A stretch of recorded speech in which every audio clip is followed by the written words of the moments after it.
Dyshim ndër këto ditë keni ngritur shqetësimin për ngritjen e çmimeve, sepse krahas pagave apo xhepit që ka qytetari është e papërballueshme rritja e çmimit gati tek secili sektor, duke u nisur prej produkteve bazë. Pse po ndodh kjo, zoti Rafuna? Ku është problemi?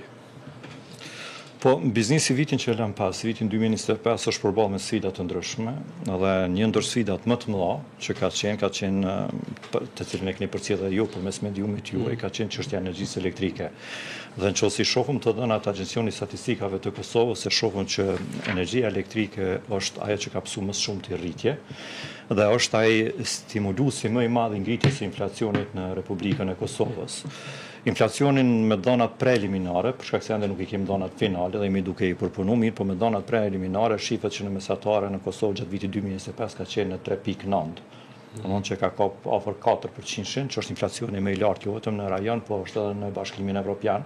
Gjithsesi sipas dhënave që kemi mujt mi pa pe Eurostatit, në Bashkimin Evropian mesatare inflacionit është 1.2 deri 1.7, që është shumë arsyeshme dhe është normale.